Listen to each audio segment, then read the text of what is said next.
Hello, and welcome to episode 182 of the Casual Try Hard podcast. I'm Brian, And I'm James. and today we are taking a look back in our day Ooh. to Fate Reforged. All the way back to Fate Reforged. So as we keep bringing up, Wizards, other than a surprise banning in the format that's not supposed to have any bannings, Yeah. they've really abdicated their duty of producing a card game Mm-hmm. for a while. So Just phoning it in. if you guys have any ideas of things you want us to talk about or anything, please reach out to us on social media or Discord. All those links are in the description below. Yeah, also let us know what you think about this style episode. This is the second one that we've done. We covered Cons of Tarkir previously. We're doing Fate. I imagine at some point we will move on to Dragons, but if you like this style episode, let us know. Also let us know, what sorts of things you think this episode should include. We kind of went through and picked out some of the high points of the set. But if there's anything else you guys can think of that you'd rather hear about, let us know. Like Brian said, social media is in the description. We also have a couple ways you can support the show. First of all, easiest for you guys is our TCG Player affiliate link, tcg.CasualTryHardMTG.com. Follow that link to TCG Player. Anything you purchase will help support the show. We'll get a percentage of whatever you buy. Doesn't matter what you do once you get to TCG Player, as long as you navigate to TCG Player using that link and cash out at some point before leaving TCG Player, we will get credit for your purchase, and we would appreciate that. If you guys want to support us a little bit more directly, like very directly, you can do so at patreon.com/CasualTryHardMTG. If you think we are deserving of your hard-earned dollary dues, you can chip a couple bucks in. You get access to our show notes, so you know what the upcoming show is going to be about. You also get access to our pre-show, us kind of just hanging out before the show starts, making sure all of our equipment is working properly and chit-chatting about whatever is on our minds. Patrons also get put on my mailing list. Once in a while, I send some thank yous out to the patrons. Usually they're nothing huge, but a token of our appreciation, and they're usually pretty cool, and I would like to say well thought out. Our patrons seem to really like them, so if you went in on that, like I said, chip a couple bucks into Patreon, however much you think we're worth, and we would appreciate all of the support to help keep the show going. The only other thing I think we got coming up is our tournament, July 23rd, I believe, Saturday at 8 p.m. Standard Artisan, commons and uncommons that are currently legal in Standard. Head on over to mtgmelee.com. You can search for Casual Tryhard MTG, or you can just kind of navigate to Standard Artisan and find us that way. Sign up for the event. Deck lists are required, and you will have to be present in our Discord to participate. Yeah, I'm looking to see. I am the first person who has enrolled in the event. I just enrolled. Come take me down. Currently, you're guaranteed top 2. Ta-da. Ta-da! Easy as that. Top 2. Easy as that. So, yep. I just wanted to make sure I was in. Yep. But yeah, I usually don't play in these because I do some of the running the event type stuff, and it's easier for me not to play. But I did get a couple games in last time when there was a bye, so it was kind of fun. There's space for 127 more of you. So yeah, come on in. It's free. Don't be bashful. Don't be shy. Yeah. All right. Anything else we got before we get in here? I don't think so. You got anything else? No. All right. No, I think we're good. So, Fate Reforged apparently is the 66th Magic expansion. It was. I looked that up. That's a fact. Yeah. Research. Came out January 23rd, 2015. This was my second pre-release. It feels like an eternity ago. Yeah, so I had done the cons one and did quite well. Mm-hmm. And I was like, oh, I think I had these figured out. I got dumpstered all weekend. I remember that for a fact. I was like, maybe I'm bad at this game. Before I realized how capricious sealed was. Mm-hmm. Like, oh, did I open 6 on-color rares? I didn't. Oh.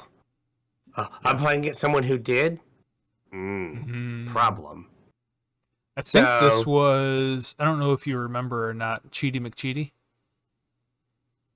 Was this when he got yelled at? I think this was the first one he got caught being Cheaty McCheaty at. Yeah. We've brought this person up before, but typically as the weekend went on, their deck got better and better. Yeah, imagine Or that. like, they disappear out to their car and all of a sudden they had 6 on-color rares. Or I think, was this the one that someone was like, I played against the same 3 rares from them yesterday. Oh. And I played against the same 3 rares today. This was the one because, so when I got back into Magic the second time, it was me and a buddy of mine who doesn't play Magic anymore. And he had told me that he played against a particular card. I think it was the Anafenza, the white Anafenza. That was the pre-release promo. And I knew that this person purchased a pre-release kit that you could not obtain that pre-release promo from.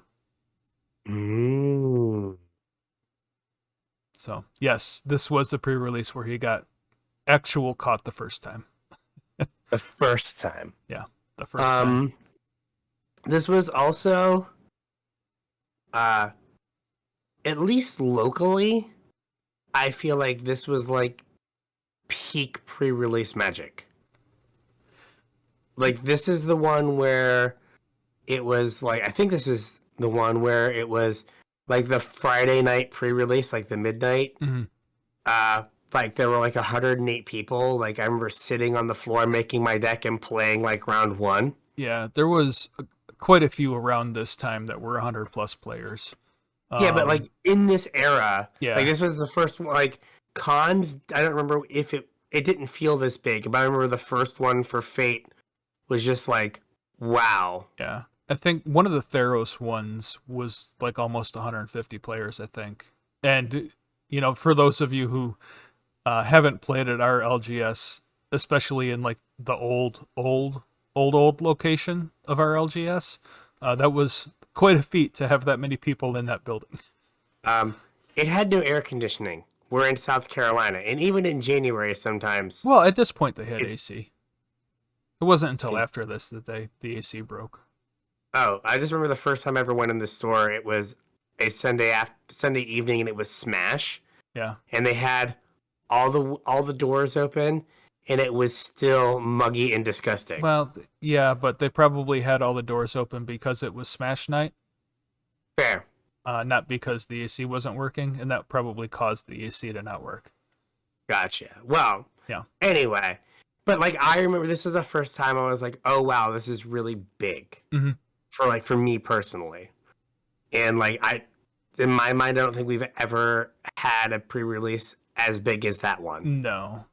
Yeah, after this, they got substantially smaller. Yeah.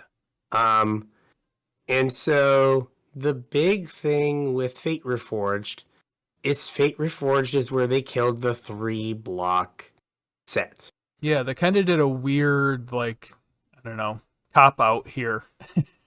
And they wanted to do a small set that you could draft with either big set, and they used kind of a time travel gimmick to accomplish this. And like you said, right after this, we stopped doing 3-block sets and we moved to 2-block sets, or 2 set blocks. 2 set blocks, yeah. Yeah. And this was kind of their way to start that transition. They changed the way rotation was going to happen, and they changed the way the block structure was. Yeah, so this was... So cons was 3-color set, big, super duper big scary dragons. Yep. Then Fate was back in time. The dragons are littler. Cons was no dragons. Cons was no dragons. Yeah. Ruled by the 3-color, like, whatever, guild heads, or not guild heads, whatever. And then Fate had little dragons. And then dragons had big dragons. Yes. They were all grown up. Yeah. But yeah, so they used Fate as that bridge to go back. And so this was like you said, this was their where they put an end to it. Like they had a plan. They're like, we can't just, we have a calendar. We release fall set, spring set, fall set, winter set, spring set. Mm-hmm. We still got to release 3 sets. How are we going to do it? And then it was like, oh, we'll do this. Yeah. Now they just be like, oh, we just won't release a set. Yeah. And we'll release 5 next year or something. It'll be fine. Or we'll do like Kaldheim, where it was three sets worth of story jammed into one set, and nobody knew what the hell was going on. There's a tree. Yep. There's a tree. Yeah, don't worry about the tree. 10 realms. Don't worry about the realms. 10 realms. But yeah, you have so you had that as like the big like unique thing. Mm-hmm. Right. So the mechanics were interesting in that like they were kind of a twist on the mechanics that we had in cons and ones you were going to get in dragons. Yeah, like the mechanics for all 3 of these sets are like riffs on each other. It's kind of weird the way they did it. So what was the first one here? Well, in cons we had Morph, which was a returning mechanic from Onslaught, I think. And there, it might have been in Time Spiral as well. I mean, everything was in Time Spiral, so I'm sure it was there also. Yeah, in Morph, you could, cast a card face down for 3 generic mana, and it was a 2/2, and then you could pay some sort of Morph cost to turn it face up. And, like, the ability didn't use the stack, it just happened. It was like a cool mind game you could play with your opponent, kind of. And then Manifest kind of took that to another level because there were ways to manifest cards that nobody knew what they were. So Manifest usually took a card off the top of your deck and put it face down. I think it always took a card off the top of your deck and put it face down as a 2/2. And then you could turn it face up, but only if it was a creature. You could pay its casting cost to turn it face up. So right, as a player doing the manifest, you didn't know what it was coming off the deck. Right. But once it was in play, you were allowed to look at it. Right. Right. And so, you got in these situations where, right, a common play pattern for morphs is I attack with my morph and you block, and you cross your fingers and hope they can't unmorph it and it be bigger than the thing you blocked with. Right. Right, because you started out blocking a 2/2, and then it became a 4/5, and you're like, oh, I guess that was a bad idea. Well, I don't know if you remember this or not, but they specifically designed the morphs in such a way where that wouldn't happen. Like, the morph cost had to be really expensive in order for it to have more than 2 toughness, so it wouldn't trade. Yeah. But you had that tension. Right. And then here it was like, sometimes you blocked and they couldn't flip it over because it was like a forest. Yeah. Yeah, and it's just like, oh. Okay, so it added a little, you always knew the morphs were creatures. These... It could be anything. Less so. It could be anything. Yep. Even a boat. Honk. So that was weird. Yeah. And not great in standard when you had morphs, and the way you designated morphs was you usually just flip them over. Right. And then you had manifests, so then you had other morphs. Tokens that were supposed to cover your manifest. They're supposed to be like, oh hey, this upside down card is a morph. Right. This upside down card is a manifest. Yep. Right. And then there's a bunch of weird rules around them too. Like when you're morphing and manifesting, you're also supposed to keep them in order so that if your opponent has an inkling on what the morph or the manifest might be, they know. You can't change once they've entered the battlefield. You're not supposed to change where they are in the battlefield to mix them up. Oh, I feel like we definitely just mixed them up sometimes. You weren't supposed Yeah, to. Like, you were supposed to, like, actual, like, like number your one, two, tokens. three, four. Yeah, so that you would know which ones, or so you're not really that you knew because you could always look at them, but if your opponent like had an inkling that this is a den protector and this one is a basic land or whatever, that they would be able to, know which one was which, or at least which one they thought was which. Yeah, well, if you look at the same one 3 times, Yeah, and then count your mana, they're like, oh, that one must be the creature. Then if you just shuffle them up, yeah, right, your forgetfulness is eliminated. They're just like, I don't know which one was which now. yeah. So okay, and what happens if you try to blink them? Yeah, that's a great question. It depends what it is. Just like a morph, if it's a creature and you blink it, when it goes to exile, it will turn face up and everybody will see it because there's nothing specifying that it is exiled face down. And then it will enter the battlefield face up.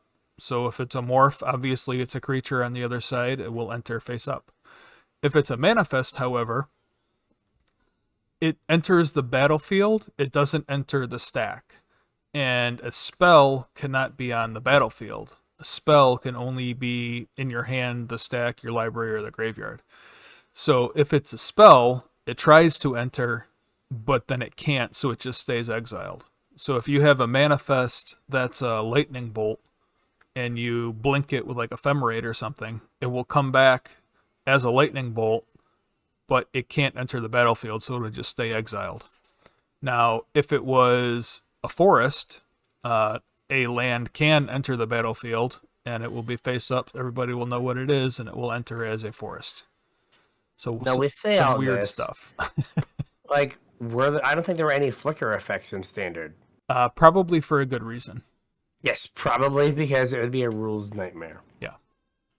Now I played a lot of this limited environment, and you had the next mechanic here, Bolster, and I totally mixed it up with another mechanic. You have here Bolster, Absent mechanic. Very forgettable. Very And like I you thought 100% Outlast was forgot it. forgettable. Bolster Yes. is even more so.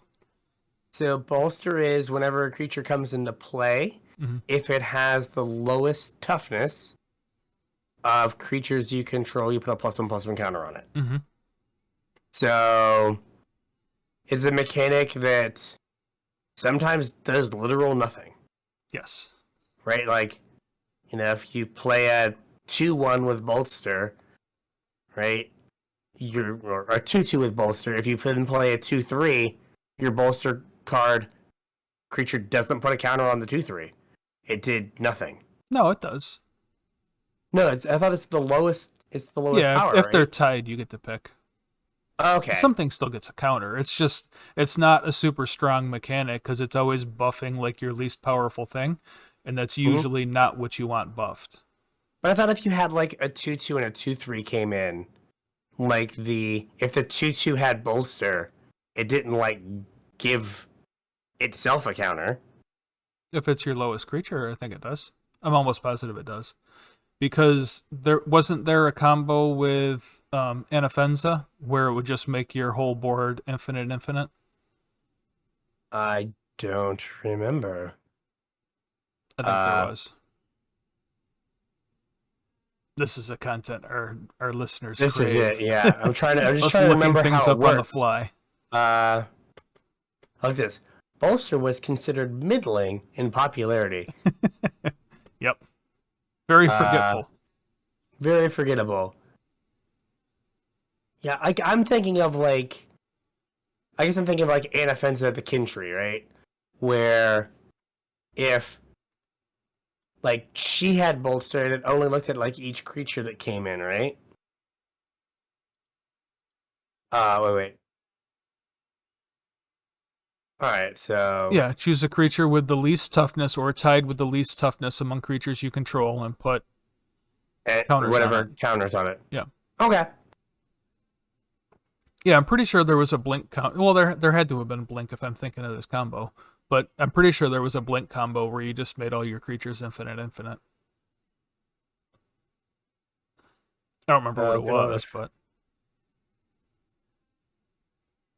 but yeah, not the best. Like, kind of glacially slow. yeah. And like I said, typically your smallest creatures aren't the ones that you want to buff. You want to make your better creatures better, not your worst creatures better. Yeah. Your worst creatures are usually fodder. Less. Yeah. You suck less. So good for you. Yeah, I mean, making a 1/1 into a 2/2 is significantly less impactful than making your 4/4 into a 5/5. True. Especially in this format where your 5/5 now eats a siege rhino. Which is all that mattered. It is at the end of the day. Literally all that mattered. Could you eat a siege rhino? Yep. And then we had, unless you got anything else to add to Bolster, nope. We had one more new mechanic for this set, and that was Dash. And Dash is something that came back very recently. Monkey Man, yeah. Dash was the Mardu mechanic. It was a alternate casting cost. If you paid the dash cost to put a creature onto the battlefield instead of casting it with its regular mana cost, it would gain haste, and at the end of the turn you would return it to your hand. Exactly like we do with Ragavan.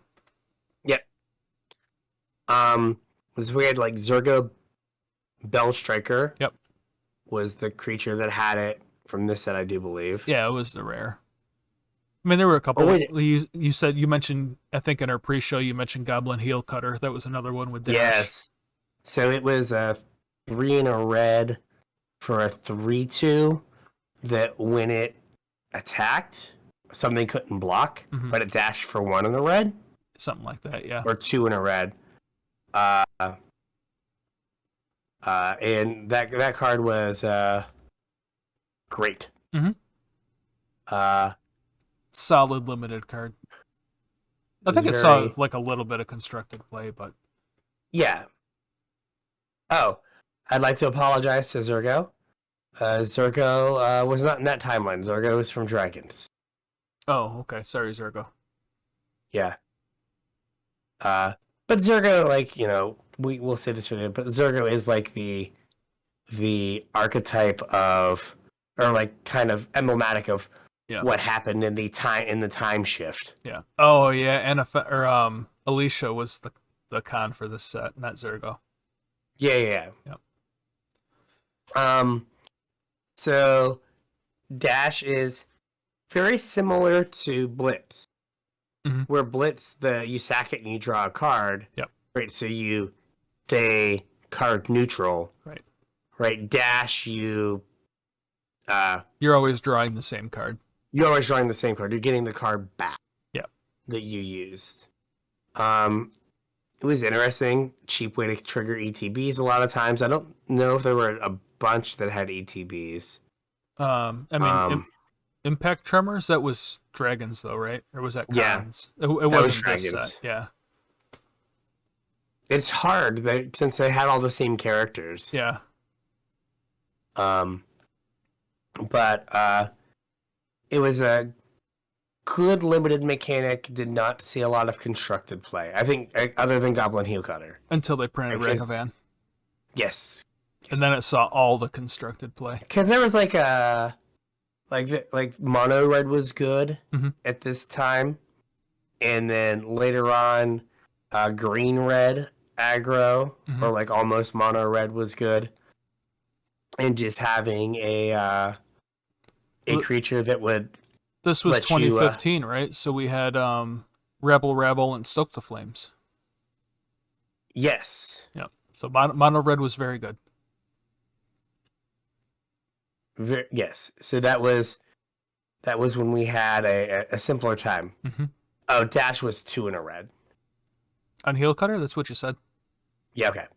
So it was similar to, what was the Exert guy from On Crop Crasher? Crop Crasher? Yeah. Same kind of deal.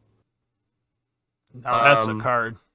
Yes. All right, so I then cast many an on Crop Crasher. We had 3 returning mechanics. Yeah. We had Prowess. Prowess, which kind of became evergreen. That's in every set now. It's a mechanic that worked out really well during this set, and I think still works out well. It's plays good in limited. There's entire archetypes built around it and constructed. Solid mechanic. And then Delve. Then there were only a few Delve cards. Well, we're showing 2 of the best of them right now. Yes, we are. Yep. We are Tassiger and Gurmag Angler. Yep. For those of you watching on YouTube. Otherwise, you're missing out. Yep. And do you want to talk about like the? Well, wait a second. Okay. And then you have Ferocious. If you have control a creature, power 4 or greater, do an extra thing. Yeah, that always feels like kind of a cop-out mechanic that they use a lot to give identity to color combinations that don't really have identity. I believe this was the Naya mechanic in Shard's block. And like they never called it Ferocious, but like it cared about creatures with power 4 or greater. I mean, think about Theros Beyond Death. Yep, that Theros Beyond Death was the same also. thing. Yep. Where it was not keyworded. Right. It was just, we're going to write this all out. So, what was the best Ferocious card from this set? What was the best Ferocious card? See the Unwritten. Was that this set? No, that was Dragons. TBR. Oh, yeah, absolutely. So Forgot about TBR. Battle Rage. Yeah, I had to go look it up to be because I was like 95% sure, but it was. So it's 1 in the red. Target creature get an instant. Target creature gets double strike. Mm-hmm. But if you have Ferocious, it gets trample as well. So in a simpler time of Magic, people would play Grixis Death Shadow and have like 2 of these in their deck. Yep. And sometimes they'd attack you for 8, and then magically they'd be attacking you for 16, and you were dead. Yep. It was something you always had to play around. You'd be like, block, cross your fingers, and then be dead. Yep. So, deep cut. Do you remember Vengeful Pharaoh? Oddly, yes. It's like 2 black. And if it's an old like core set card. It's from like M12 or something. Yeah, 11 or 12, I think. And if it's in your graveyard, if you take damage, you can put Vengeful Pharaoh on top of your deck, and you destroy the creature that dealt you damage. Right. So I was playing CP, and he attacks me with a Death Shadow, and Teamer Battle Rages it. And I take whatever, and then trigger the Pharaoh, and then he lost the game. Killed it before regular damage? Yeah. I was like, woohoo, random cards and Dredge. That's right. But we don't get to love those days anymore. No. Unfortunately not. The world has moved on from Dredge. It has. So we'll take a second here, and I guess we'll talk about you and Gurmag Angler. Okay. Or as Gurmag Angler. Yeah, I am Zombie Fish. You are a Zombie Fish. So when the Delve cards came out, as a Magic community, we did not realize how busted they were. Yeah, there was a lot of talk surrounding like how to best play them, or not how to best play them, but how to best build a deck with them, because there was kind of a fine line you needed to walk between how many resources you could pull out of your graveyard and how many cards in your deck had to like fill your graveyard to produce those resources. So when we had like Treasure Cruise and Dig Through Time, you didn't play 4 copies of each because you likely wouldn't be able to cast like all of them when they were in your hand, because your graveyard wouldn't be full enough. So there was a little bit of deck building stuff that we had to figure out, and I think that's one of the reasons why cards like Tassiger that is framing you and Gurmag Angler that is framing me might have gone a little bit under the radar at first, is because people were still trying to figure out like what was worthwhile and what wasn't, and how easy it was to fill your graveyard for Delve spells. So what happened with Delve? So who figured it out? That would be Mr. Chapin. So Patrick Chapin went to a modern tournament with Gurmag. I think it was a modern GP, wasn't it? Yeah, and people were like, "What are Pro Tour?" Maybe. And people were like, "What are you doing?" And he was just like, "Thought Scour, 5/5 on turn 2, go." Yeah. And people were like, "Oh,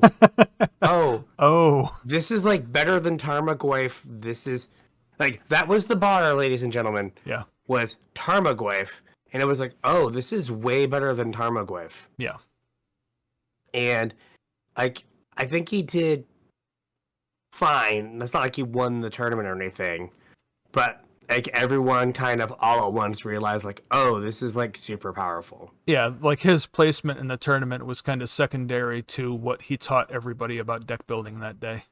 Exactly.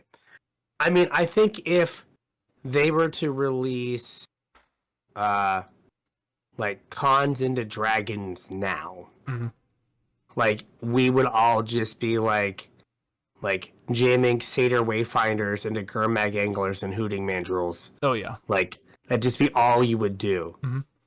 And that was not like we play like there was Sidisi Whip in cons where it was like, oh, I'm gonna get like a zombie and I'm gonna maybe like, you know, on turn 5 whip back a creature. Yeah.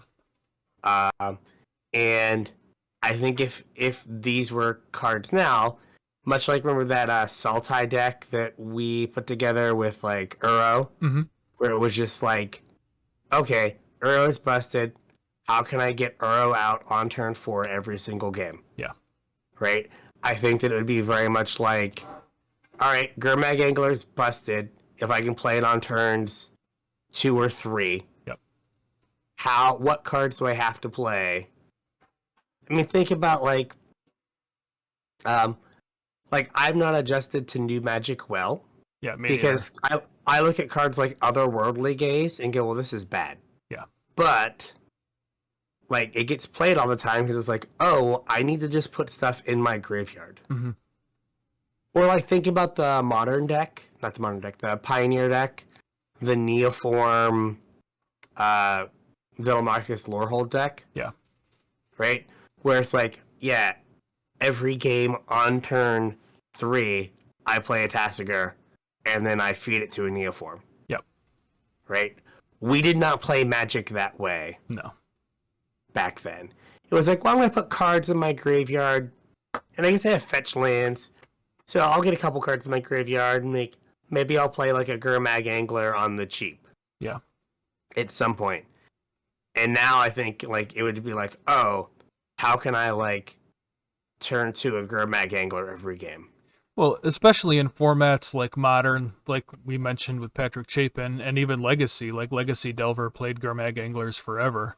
I think everybody underestimated how quick you could fill your graveyard incidentally.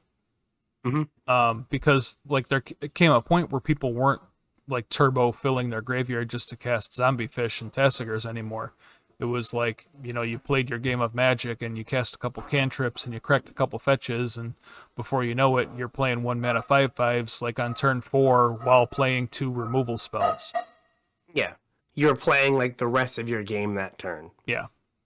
But like, again, it's just funny that like if you put these cards in Standard now, Standard would like 100% revolve around them and doing the most busted thing. It's kind of crazy how like all of the Delve creatures and some of the Delve spells have showed up at some point in lists. Like I think we talked last week where we're building Pauper Commander decks to play with Brad on his stream coming up, you know, end of this month, early next month. I forget what day we nailed down. But I just ordered some foil Sultai Scavengers for that deck.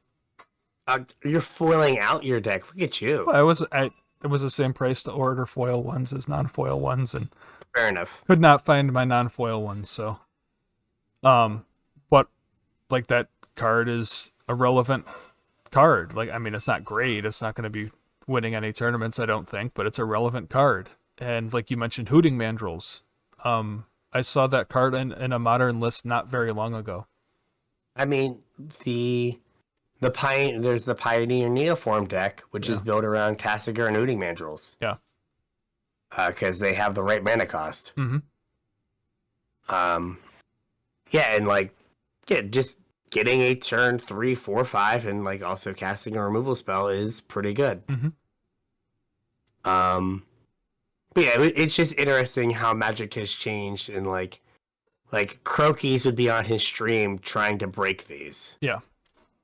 If you're like, wait, this is a 1 mana sucks on vape. This is a 1 mana 5/5, and then would figure out some way to do it on turn 2 all the time. Yeah. Otherworldly Gaze into Otherworldly Gaze into Gurmag Angler. Mm-hmm. Go. And it would just be 5/5 staring at each other all the time. Yeah. And it's just like, oh yeah, we never put that together. Yeah. So we have the draft archetypes, and I played a lot of draft, and this draft format, like, so Fate was not the dominant set Ever. in any of its draft environments. Right. Because we went from cons, one of like the top 5 draft formats of all time, Mm-hmm. to then cons, Fate. So you're still doing a lot of con stuff. Right. And then you went to Dragons, Fate, where you're doing more dragon stuff than Fate stuff. Mm-hmm. It was always meant to be a supplemental set. It supplemented whatever draft format you were playing, and it never really like stood on its own. Yeah, so it's not like when you think about, Streets of New Capenna, you're like, oh yeah, these were the draft archetypes. Yeah.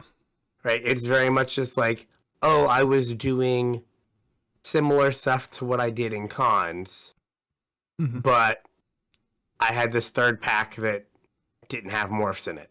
Right. But I could still do some of the morph stuff or whatever. Mm-hmm. So there's nothing that like stands out other than some of the sieges. Yeah, they were bombs. So I specifically remember Citadel Siege. It was pack 2 and we were passing, and someone wheeled it and took it and then just like train wrecked their draft to play it in their deck. Mm-hmm. So Citadel Siege was 3 white. Was it 3 white? I think so. You are, or is it 2 white? We'll find out. I think it's 3 white. Oh, it's 2 white. It's totally busted. Right? So all the sieges had a choice. When it came into play, you had to pick cons or dragons. Now,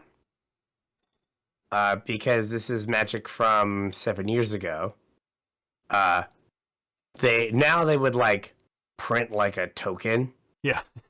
Or something. It would say cons and the other side would say dragons. This was you guys' guts to remember.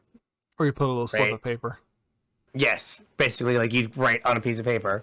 So in draft you would pick cons. Mm-hmm. Because it put, at the beginning of combat on your turn, put 2+1/+1 counters on target creature you control. Basically, unbeatable if it resolved. Oh, yeah. All of your creatures were always bigger than your opponents. Always. And then dragons, at the beginning of combat, on each opponent's turn, tap a creature that player controls. Mm-hmm. So, you always just tap their best thing for attacking and blocking. Now, you only got to pick one of those. Usually you picked cons because it was busted. Mm-hmm. But, like, that was the thing I remember most from that format was just like, oh, Citadel Siege is a ridiculous Magic card. Yeah. I don't, like I said, there's nothing... A bunch of the sieges saw play. The green one saw play. It gave extra mana for the ramp decks.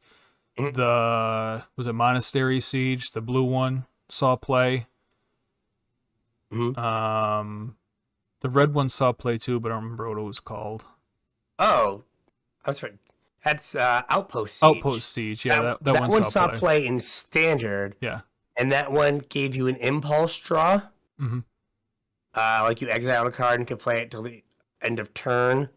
Or I forget what the other mode was. It was good too. I remember using the other mode, whatever it was.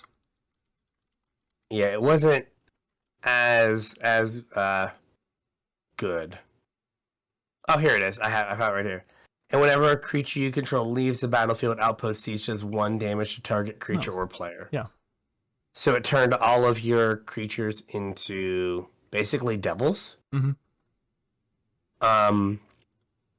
So this saw play in standard in like red aggressive decks, so like mono red, and like some mid range decks against like control. Yeah. Because like you could just play it and you drew 2 cards a turn, or you get your opponent to like 5, and you just like put it on dragons, and you're like, all right, I've got 4 creatures. Like you Sideways kill you go. them. Yep. Yeah, you kill them, you die. You don't kill them, you die. Yep. So I have some of the cards up here. Some of them I don't remember. I have the pick order. I don't remember from draft as much as like standard. But like I do remember Mistfire Adept. 3 and a blue for a 3/3 prowess, and whenever you cast a non-creature spell, something got flying. Pyrotechnics, an oldie. I don't remember that one. This is 4 and a red. Pyrotechnics deals 4 damage divided as you choose among any number of target creatures or players. Oh, old. That was like an Ice Age or Alliances card or something, right? Yeah, and it was reprinted, and everyone's like, oh my gosh, this is so cool. Wow. Crux of Fate. 3 black. Yep. Destroy all dragon creatures or destroy all non-dragons. Yep. It was Legends. Pyrotechnics was Legends. Legends. Yep. Teamer Sabretooth, the like combo-iest combo card. Still a combo card. Like Teamer Sabretooth is kind of expensive now, I think. Yeah. It's 2 green for a 4/3, and for 1 of the green, return another creature you control to its owner's hand. If you do, he becomes indestructible. Yeah. Which worked really well with Manifest. Yeah. Right? If you manifested a spell, you just got to pick it up and you kind of drew a card. Yep. It's $1. It's $1. Okay. Yeah. I'm trying to like just other cards I remember like playing with in like limited. Like I have like good memories because there's like a ton of like constructed cards. Well, but, you mentioned the Teamer guy in the pre-show, right? The Teamer guy. Yeah, the 3 and a red, 4/2. Oh, Shaman of the Great Hunt. Yeah. He was a mythic. Yeah. Yes. So, not Fate Reforged limited, but I told this story in the pre-show. So, we had a cube, like a proxied cube, at our store. It like was in. Oh gosh, what were they? Were they the holiday pack box? Yeah. Right? It was in a holiday pack box, and you had and it was printed on paper. Black and white paper. And so it was a bunch of sleeve lands that we slid paper in. And I remember going early and cutting up the cards. And our boy Cameron, the like reddest aggressive mage you can like find, goes land, Black Lotus, Shaman of the Great Hunt. So Shaman of the Great Hunt is 3 and a red with haste for a 4/2. Whenever a creature you control deals combat damage to a player, put a +1/+1 counter on that creature. And it has Ferocious, 2 hybrid Simic. Draw a card for each creature you control with power 4 or greater. So he just on turn 1 whacked me for 4 and then had a 5/3. And then whacked me for 5 and had a 6/4 and just killed me with the Shaman of the Great Hunt. And I was like, it's like, I can't believe you Black Lotus this card out. But here I am, dead. Yep. You got me. Yep. You got me. There really isn't a better spot to talk about it, so we might I know it's not really a limited card, but we can talk about it here. And that one of my favorite cards from this set was Whisperwood Elemental. I played a ton of that card in Constructed around this time. What does it do? 3 green, and it was a 4/4. And at the beginning of your upkeep, I think, you manifested the top card of your library. And then you could sacrifice Whisperwood Elemental to give your creatures indestructible, or give your manifests indestructible, or something like that. So at the beginning of your end step, you got the manifest. So you got paid right away. Right away. And then you could sacrifice it until the end of turn. Face up creatures you control gain. When this creature dies, manifest the top card of your library. Oh, okay. So it wasn't indestructible, but they replaced themselves. Yeah, so your face up creatures got to replace themselves. Yeah. There was also the form cycle. Yeah. You remember this? Yeah. The blue one is relevant in Commander because it's like one of the only blue removal spells. There's only like 2 or 3 blue removal spells. Not Cloud Form. That's not a removal spell, is it? That's Reality Shift. Oh yeah, that's what I was thinking of. Reality Shift.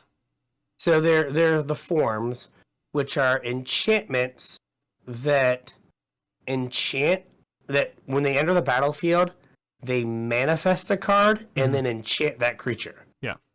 So Light Form is 1 white. When it enters the battlefield, it becomes an aura with enchant creature, manifest the top card of your library, and attach Light Form to it. So they were like kind of weird, sneaky way. Like it was an enchantment, but it was really a creature. Right. So like Light Form, Rage Form was the red one. And I don't know what the green one was.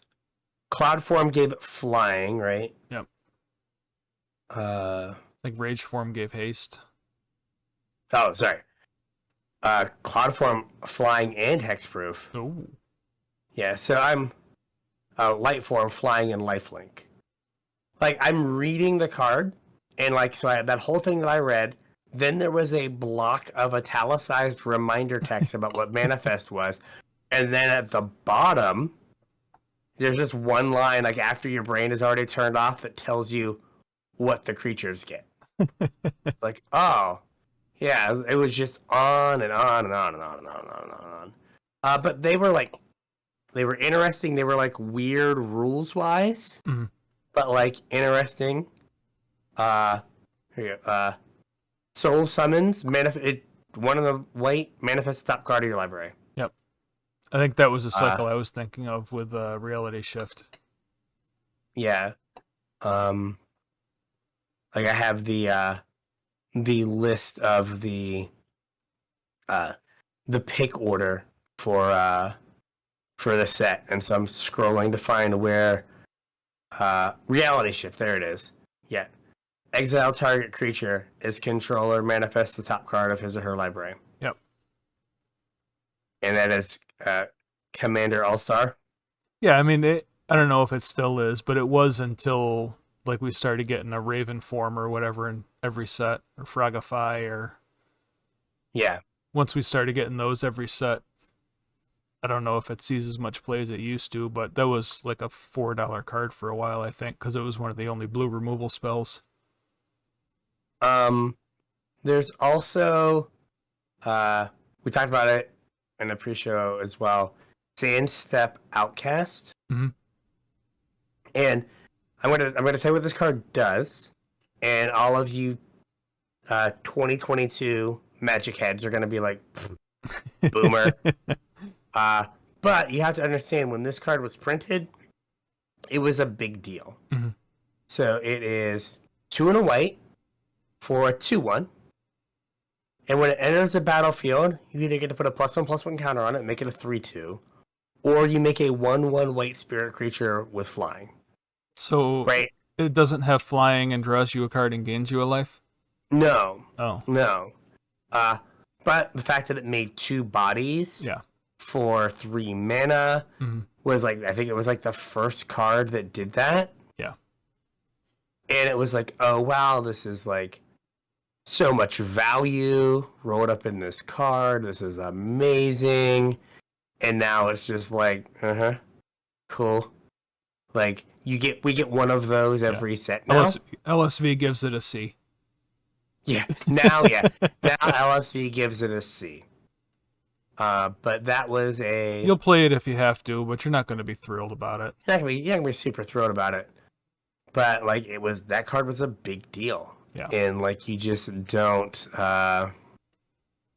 realize that is was a big deal. Or like I know like the common and uncommon removal spells just like change set to set. Yeah.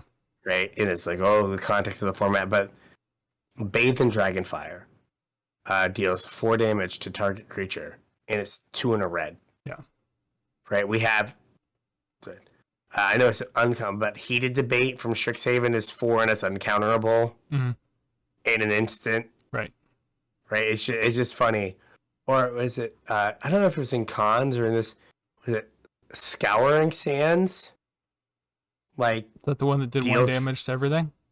I thought it dealt 4 damage to an attacking creature. Oh, maybe. And like, those cards, and like, I remember playing against that card a lot. Mm-hmm. And now, like, if I play against that card, I'm just like, card's unplayable. Why the hell is it in your deck? Like, I didn't play around it because how do you play around cards that aren't any good? Right. But like, you know, when this set came out, it was like, oh, this card is good. There's something else that I remember like really sticking out from. For limited. Yeah. Though, I will say that I guess we're going to get to this in a second, right? But one of my pre-releases, I got an Ugin. Oh. And my entire limited strategy was to just stay alive long enough to find and cast Ugin. And I knew at that point everything would be fine. That's right. Ugin solves all problems, especially in games of limited. Yes, solves all your problems if you can get to 8 mana and cast him. Yeah. That deck was not very good. Yeah. But I tried. All right. So what was going on in Standard that we remember? Well, if you remember back to when we did our Cons of Tarkir episode, we talked about all of the different flavors of Abzan, how there was Abzan aggro, Abzan midrange, Abzan control, and there was still more of that. Spoiler alert, Siege Rhino was still a good card. Yes. So Abzan was still around, but there were 2 new decks that were varying levels of spicy. The first one, I really don't know how to describe this deck. If you have never seen or heard of this deck, I would implore you to head on over to YouTube and search for this deck and just watch some gameplay of it. I remember sitting in my chair the weekend that this deck was like making its big showing and thinking to myself, that looks absolutely miserable. I never want to play against it. And I went down to our LGS and ordered every copy of the namesake card that was in stock so nobody could play it. It's Mastery of the Unseen is the name of the deck. And it was I feel like it was like GP. I thought it was a Star City event. I thought it was I thought it was in Orlando. I don't know, maybe. No, that sounds vaguely right. I mean, it would have been sometime in the first quarter of 2015, so. Yeah, that is. But basically, this deck was a mostly mono-white life gain deck. Used like Nykthos to generate a bunch of mana that it could then pump into Mastery of the Unseen. in Mastery of the Unseen, you could pay, I think it was 3, it was a 1 and a white enchantment, and you could pay 3 and a white to manifest the top card of your library. And then whenever you turned a creature face up, you gained a life for each face down creature you control, I think. I will look. For each creature you control. For each creature you control. So there were, games happening where you're generating, 12, 14 mana every turn with Nykthos, and it was just a race to see who could manifest the most cards in their deck, and everyone was going to time because somebody would flip a creature and they'd gain 40 life, and life totals were 300 with going into turns, and it just looked absolutely miserable. Maybe if we get a second, we can find a link to that tournament. I'm trying to poke around. Yeah, it was like entire decks were just face down on the battlefield. Yeah, I'm pretty sure they were mono white, but I do remember some lists having some green stuff in them, like Voyaging Satyrs for extra mana, or Whisperwood Elementals to let your stuff, replace itself when you trade it in combat. Yeah. So what's funny is that deck appeared and then disappeared. Did a thing for a week. Yeah. And then never was played again. Yeah. It was just wild how quickly it just took over one tournament. Mm-hmm. And then no one ever played it again. It's because it was miserable. I think partly because it was miserable, and then I don't know if people started playing sweepers. Yeah. Or something okay, fine, put your whole board out there, I'll just wipe it off. Crux of Fate. And Crux of Fate, or and then it's just all right, now you've almost decked yourself. Yeah. But yeah, that was a card that was long and miserable. I wish I could find I distinctly remember people having scraps of paper beside them writing out their life total constantly. Yeah. Can't remember the I thought it was a Star City event. It must have been. I mean, it might have been a Star City GP, I guess, but I just looked at all of the GPs from that era. Yeah. And did not find it. But was not great. Was misery. Yeah. Did you have your Teamer Ascendancy combo? Yeah, this was another weird deck that kind of popped up and didn't really last too long. Teamer Ascendancy gave all your creatures haste, and if a creature with power 4 or greater entered the battlefield, I think you got to draw a card. Mm-hmm. And you used Teamer Sabertooth and Voyaging Satyr with Nykthos to just get infinite mana, basically. You would make a bunch of mana with Nykthos, Voyaging Satyr, untap it, make a bunch of mana with Nykthos, return your Voyaging Satyr to hand, play it out again, make a bunch of mana, rinse, repeat. Eventually you could get to a point where you had 2 Teamer Sabertooths and they could blink each other, which would let you basically draw your deck, and then you played out your deck, or you could win with Nylea, one of the gods from original Theros. Would, I think it was pump the team. It was 3 and a green, pump the team or something, or pump a creature. It didn't matter because you had infinite mana and you just made everything big, big, big. Kind of a weird combo deck. Yes. I don't think that one was as popular as the Jeskai Ascendancy combo deck was, but I do remember people playing this, though.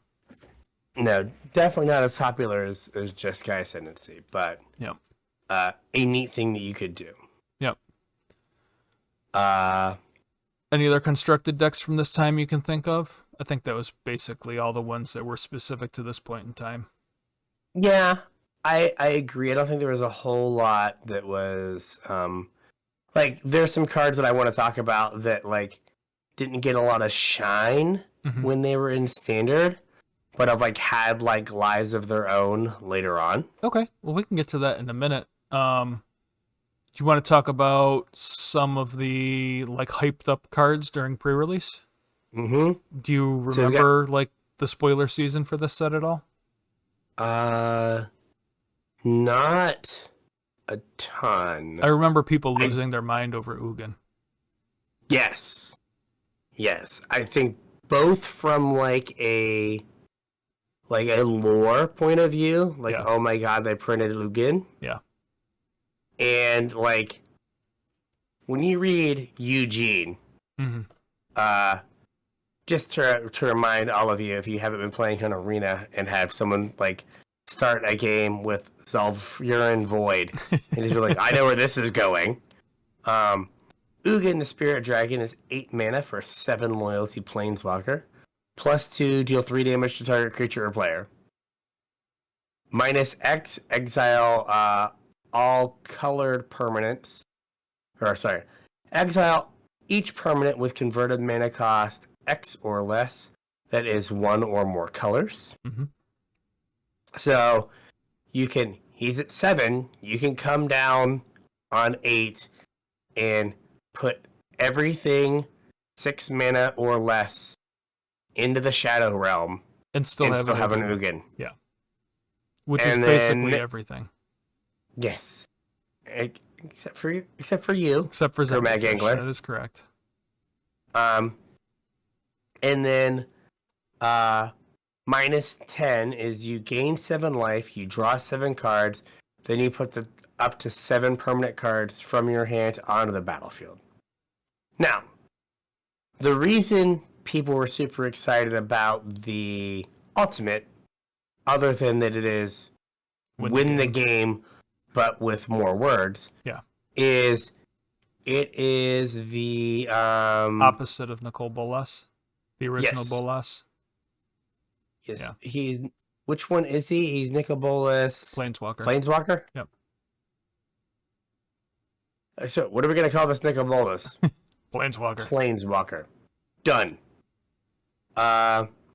So -9 Nicol Bolas Planeswalker deals 7 damage to a player. That player discards 7 cards, then sacrifices 7 permanents. Yep. So exactly the opposite. And so people are like, oh, that's so cool. They're opposites of each other, blah, blah, blah. So there was definitely that.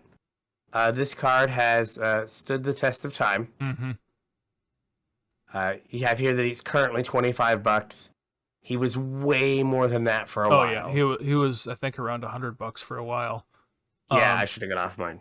Pre-ordered at 25 and then was reprinted in, was it 19 or 20? Core 19? Yes.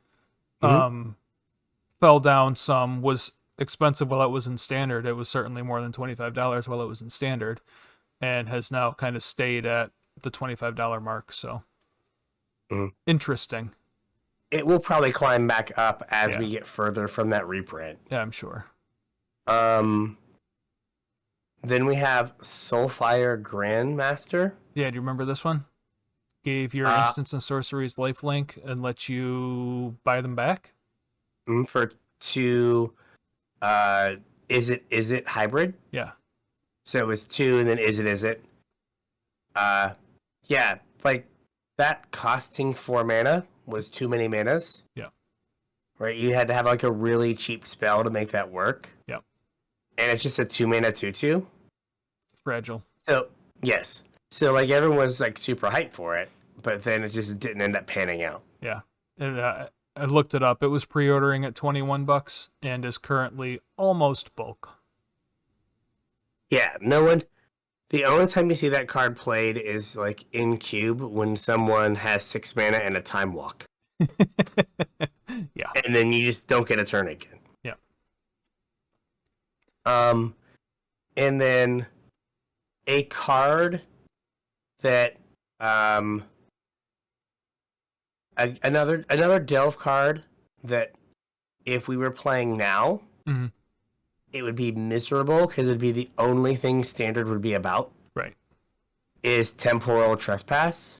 Yeah, it's like 8 blue, I think. Yeah, 8 or 9. I think it's 8. 8. You're right, 8. And it has take an extra turn after this one. Yep. Exile Temporal Trespass.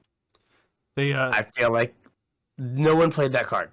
No, it was pre-ordering at like $10, and then immediately on release, it fell to basically bulk prices and stayed there forever until recently. Yeah, it's played in the like the blue-red Narset decks, Mm-hmm. or like some of the blue-red like spell slingery decks Mm-hmm.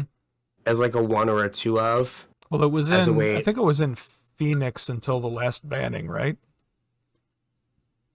I think so, something like that.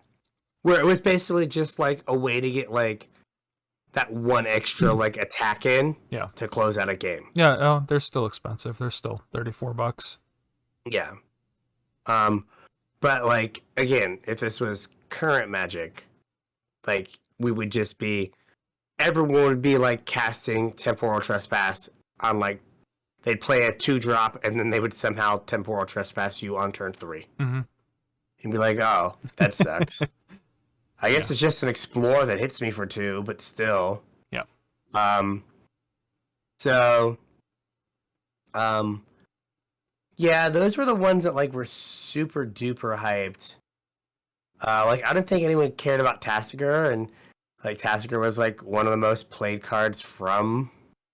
Yeah, Tasigur wasn't really important during spoiler season. I don't think anybody cared at all. No, that's what I mean. Like Yeah. that was like a card that was like missed. Yeah. So like there's a lot of cards that like kind of had a life beyond standard Mm-hmm.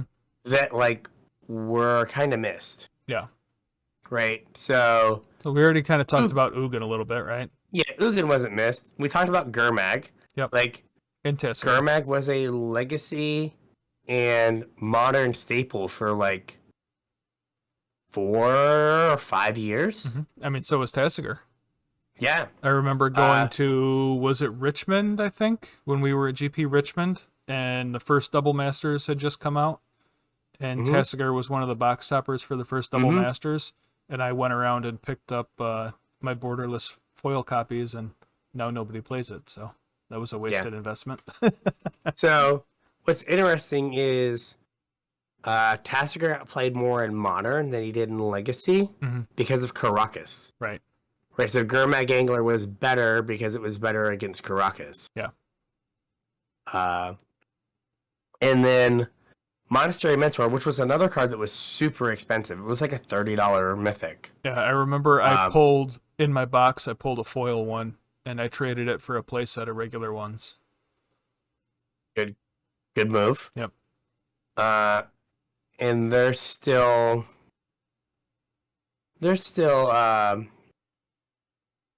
a little pricey, not a ton, but that card has had a life in Modern, in Legacy, Vintage is like a win con in Vintage. Yep.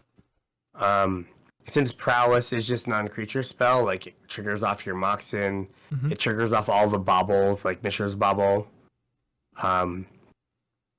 For a long time, it was the win con in, oh gosh, what is it called? Miracles. Right, they could like play Entreat or they could play Monastery Mentor. Yep.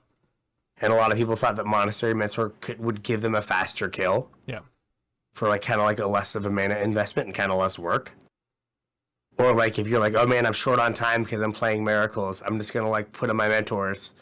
So like game 3, I can like turn 3 a Mentor, cast a Force, and then go on the beatdown plan in the last 6 minutes of the round. Yeah.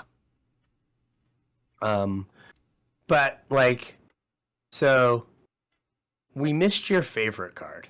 Oh, what's my favorite card? One of your favorite cards from this set. You played this card a lot. Clear at the very bottom of the draft pick order. Oh boy.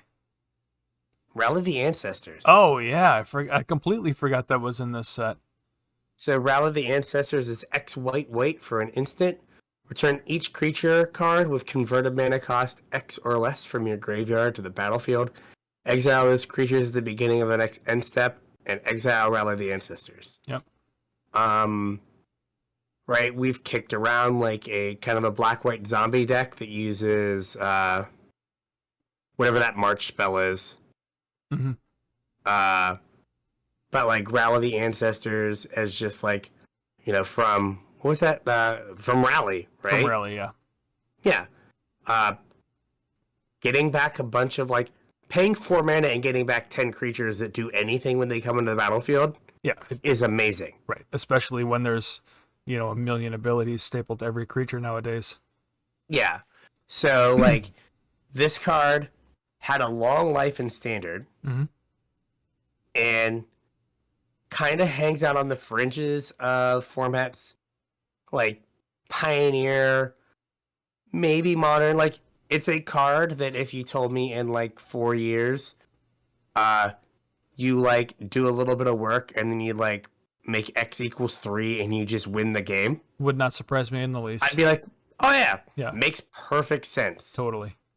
A card that is not good, but still, this is like peak Magic design, which is a card that is, you think it's good, it might be good, it can be good, but like it's never broken. Soulflare. Oh yeah. Well, I mean, there was actually a lot of hype around Soulflare when like Pioneer was first introduced. For black for a 4/4 has Delve, and whenever a creature with flying is exiled with Soulflare, you get that ability, and you also get the abilities for First Strike, Double Strike, Death Touch, Haste, Hexproof, Indestructible, Lifelink, Reach, Trample, and Vigilance. So basically, any keyword you exile off a creature when you cast Soulflare, Soulflare gets that keyword. Soulflare, so relevant. Seth, probably better known as Saffron Olive, did a video a week and a half ago with it. Oh, really? Because of, what is it called? Fleet Dancer. So it had Zapalta and Fleetfoot Dancer and a couple other things that have like hexproof. Yeah. But like, I get still a card that people are like, oh, I wonder if I can make it good. Right, like the perfect card where it's like you can win games with it. You have to put in work, and like you feel like you got paid off, but it's not just like I put in a minimal amount of work and just like have a 60% win rate. Right. It's just right in that right spot. Yep. So I think those are the only cards that like really. Well, I feel like you played way more Warden of the First Tree than I did. I did not, actually. I didn't. You didn't? I did not like the aggro version of that deck. All right, so Warden of the First Tree is a callback to what's the Spirit of Destiny? Figure of Destiny. That's what it is. Figure of Destiny. All right. Figure of Destiny it was like red-white hybrid, and then you paid like, it's kind of like Ascendant Spirit, the snow card from Keldheim. But it was for red. It was for red-white hybrid, red-white hybrid, and then red-white hybrid. Yep. Right? And it was like the best red 1-drop for like literal years. Now, still unplayable. But they went back to that design with Warden of the First Tree. And so it was a 1-mana 1/1, and then you could pay 1 in an Orzhov white-black hybrid, and it just became a 3/3. And then you paid 2, and then Orzhov, and then it becomes a Spirit Warrior with Trample and Lifelink. So now you have a 3/3 Trample Lifelink. And then you paid 3 Orzhov, and it becomes a Spirit, and you put 5+1/+1 counters on it. Now you have an 8/8 Trample Lifelink. Yeah. I think if they didn't have the colored mana requirements, card was like A+. I mean, it still saw a lot of play. Yeah. But like, that's a lot of mana. Yeah. And like, thinking about Ascendant Spirit now, right? It's like snow, Snow, Snow, Snow, and it's like a 6/6 flyer that draws you a card. Yeah. Or Hex Drinker. So Hex Drinker's the same way. Yep. But like this was like the second time they've done a design like this. Yep. And so people were excited, and it was a card that like was pretty expensive and saw a reason why to play. Yeah, I really didn't like the aggro version of Ebzen. I like the mid-range and the control versions better. I kind of flopped between those for a little while. And then one more that had a brief moment where it was in the best deck in Modern. Ooh, what's that? Flamewake Phoenix. Oh, yeah. So, 1 red for 2/2 flying haste. Attacks each turn of Fable. Dude was not here to block. No. And had Ferocious at the beginning of your at the beginning of combat on your turn. If you control a creature with power 4 or greater, pay red. If you do, return Flamewake Phoenix from your graveyard to the battlefield.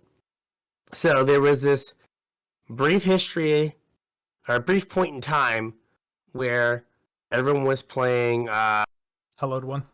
Hollowed One. It's like if you discard 3 cards in a turn, it's free. Yep. It's like a free 4/4. So you'd play Burning Inquiry, which is draw 3, discard 3. Goblin, was it Goblin Gamble? Or Goblin Lore. Goblin Lore, yep.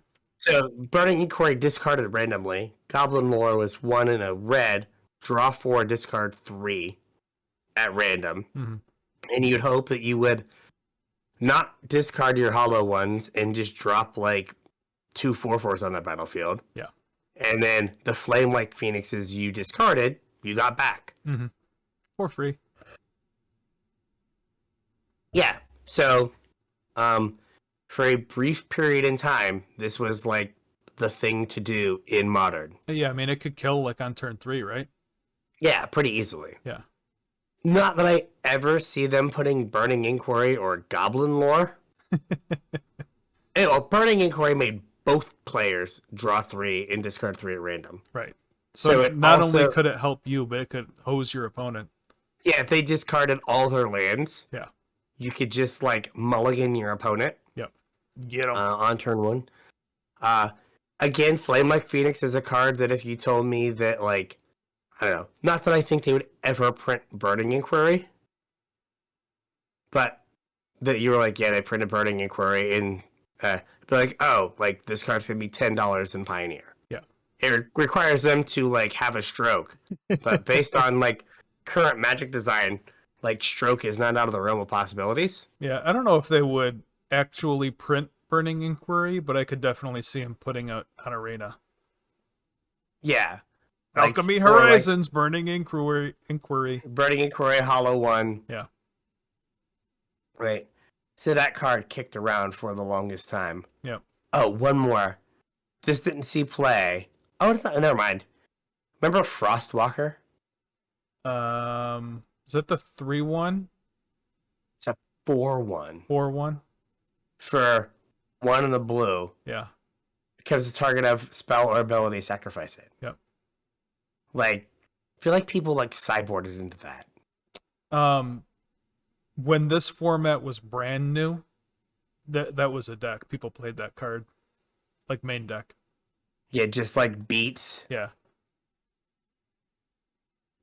Simpler time. Because there was an elemental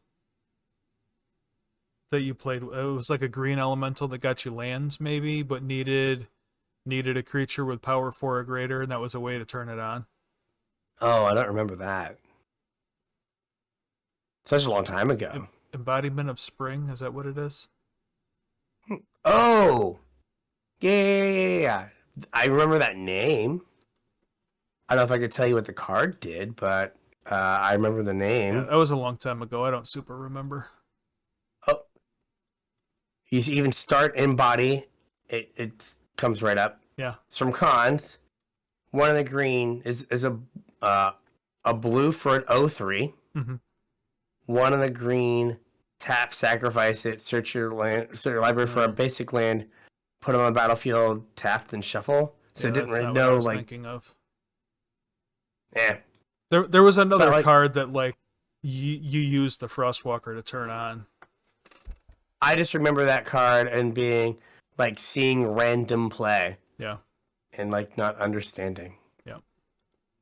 So turned ferocious on. Another thing that we didn't really touch on that this set kind of inadvertently did was it was kind of the first time they printed like the random like 3-color commander legends, like Yasova Dragon card Claw. Oh yeah. It was like 2 and a green in the casting cost, but I'm gonna have a random 2 other color ability. Yeah. So that I can be a 3-color commander. Yep.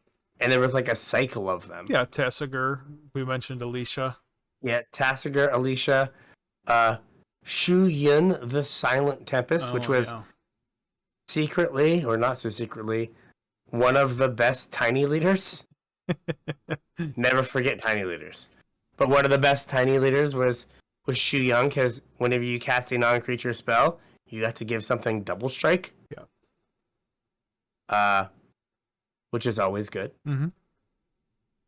But like, this is the first time that like that they kind of were like, well, we'll put these like double colored activated abilities, so now they can be used as like multicolored commanders. Yeah.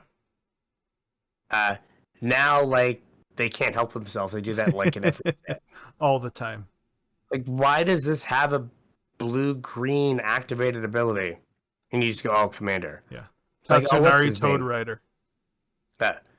Or like Toxrill. Yep. Why is it Toxrill black-blue? Well, so it can be a black-blue commander. Yeah. Interesting. Hmm. Why does the activated ability have blue in it? Because we wanted it to? Okay, cool. Oh, okay. One more limited thing, real quick. All right. Do you remember Renowned Weaponsmith? Is that the one that went and got Heart Piercer Bow or Vial of Dragonfire? Yeah. Yeah. And it tapped for 2 to add 2 mana. But you could only spend it on artifact spells or to activate artifact abilities. Yeah. The kicker about that card is one of them was in Khans and one of them was in Dragons. So when you drafted this Khans Fate, you didn't have Vial of Dragonfire? I think Vial of Dragonfire was in Dragons and Heart Piercer Bow. I know Heart Piercer Bow was in Khans. So it was a card that referenced a card that hadn't been printed yet. Mm-hmm. Kind of like in the Amaket block. Mm-hmm. You got a Gate to the Afterlife. Referencing Gifts that hadn't been printed. Yep. And famously, in air quotes, LSV was like, cards an F unless like the whatever this Godfarer's gift thing just wins the game in the next set. And it was like, oh no, the Godfarer's gift wins you the game. Yeah. Okay, cool. Yeah. Didn't you think Ghastly Conscription was going to be good? Do you remember this one? No, I don't really remember that one. 2 black, sorcery. Exile all creatures from target player's graveyard in a face-down pile. Shuffle that pile, then manifest those cards. Oh. Yeah, man, that doesn't seem like a bad card. Yeah, I vaguely remember that card. Thinking it might be good. So yeah. I think overall, like, this set was somewhat forgettable, but had some cards that have, like, stood the test of time. Well, like we said at the top of the show, it was kind of made to be forgettable because it was meant to support what else was going on around it. One thing that we didn't touch on that I think is kind of relevant with Fate Reforged is that you could still get fetches in place of your land in the pack.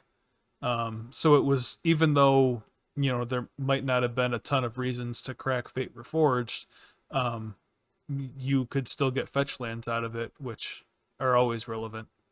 And what's interesting is you've never seen a fetch land with a Fate Reforged set symbol on it. Right. Because all the fetches had the cons set symbol on it. Yep. But like, it was forgettable kind of as it was supposed to be.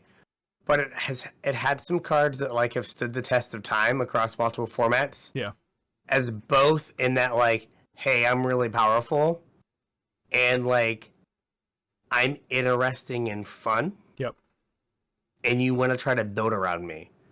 And like that's hard to do, to have like, cards like Soulflare and Rally the Ancestors that are just like, that point that like a card that you'll come back to and be like, I wonder if it's good enough now. Yeah. And like that's nice. Like that was like, it's like this sweet spot in Magic. Yep. Right? Because like you look at the cards that are like,